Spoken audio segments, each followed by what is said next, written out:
Sit for a moment. We're not doing personality quizzes today. We're looking at 7 movements inside the human psyche. Pause. Okay. Hey, this is my real voice. I know you probably expected something clean and polished, some kind of paint explainer type of video. Fully automated, fully optimized. And believe me, I tried. But as I was midway, I realized something I really didn't want to admit. It wasn't what I want to make. There was nothing alive in it.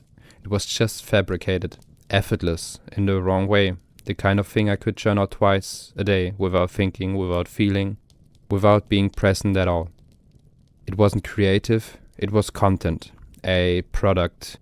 And too much in my life is already optimized, framed by protocols and artificial intelligence just to maximize monetization. It made me realize how long I've been living in consumption mode.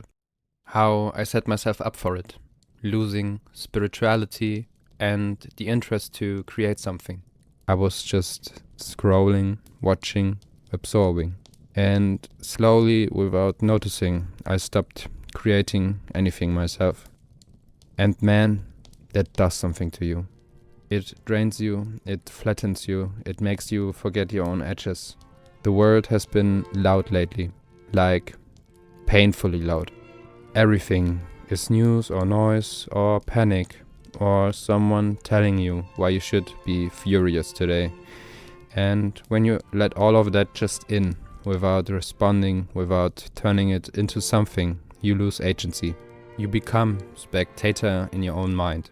So I decided to just try again, to make something, even if it's small, even if it's bad, even if it's embarrassing. Because when I was a kid, I didn't worry if something was worth making. I didn't judge the outcome. I just made. And man, was I proud when I turned those sticks into spears with my butter knife over and over again. The point wasn't to be good. The point was to be alive in the making. So if you've been tired too, spiritually drained, maybe just make something tiny.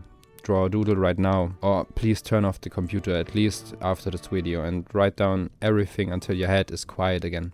Start humming and try to find your own melody.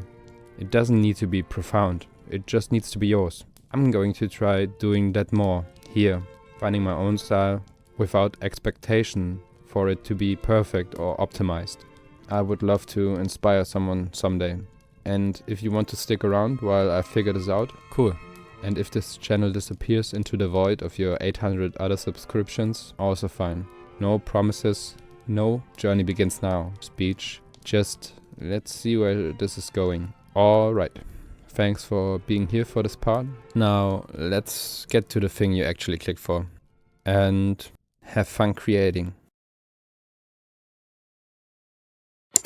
Not archetypes you play, but currents you follow. Patterns your life pulls you toward. You are not only one of them, but one of them speaks louder than the rest.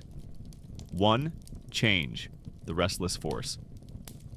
Change says, this can't stay the way it is. This path forms when something in you refuses to settle. Not because life is bad, but because you're growing past it. People aligned with change feel like they're outgrowing situations, jobs, relationships, identities, their strength. They move first. They break the stale pattern. Their weakness, they may run from discomfort instead of transforming it. If you feel this one, ask yourself, am I escaping or evolving? 2. Strength, the bearer. Strength says, I will hold this. I will protect this. This path forms when others rely on you. When you learned early that if you don't stay standing, something falls apart. Strength people are reliable, solid. The structure others lean on, their strength, endurance, responsibility, their weakness, they forget to rest. They carry what was never theirs. If this is you, ask, what am I holding and why? 3. Order, the one who shapes structure. Order says, things must make sense. This path forms when chaos once hurt you.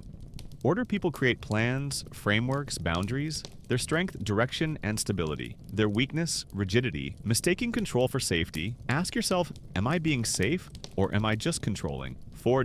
Balance, the mediator. Balance says every side has truth. This path forms when you've seen many perspectives, when you learn to listen instead of react. Balanced people are natural mediators. They understand the whole system. Their strength, they create harmony. Their weakness, they disappear into neutrality. They lose their own preference.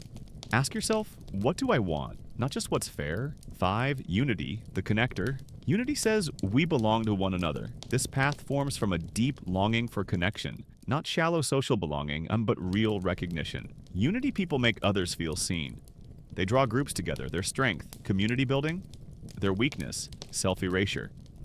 Becoming who others need instead of who they are. Ask yourself, am I with others or dissolving into them? 6. Wisdom, the observer. Wisdom says, wait, understand first. This path forms when you've seen what happens when people act without thinking.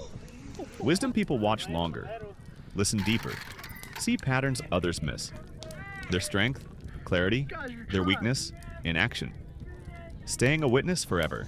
Ask, what do I know that I now need to do? 7. Shadow, the part you avoid. Shadow says, there is something in you that you are not facing. This is not the bad side. It is the hidden side. Anger, need, jealousy, grief, hunger. All the things you push down to be acceptable. Shadow people feel depth, intensity. They feel life like a pressure from beneath. Their strength, honesty, authentic presence, their weakness, getting lost in the darkness they dive into. Ask yourself, what part of me doesn't need punishment? Only permission to exist. You are not just one of these. You are a movement between them, but one path calls to you more clearly.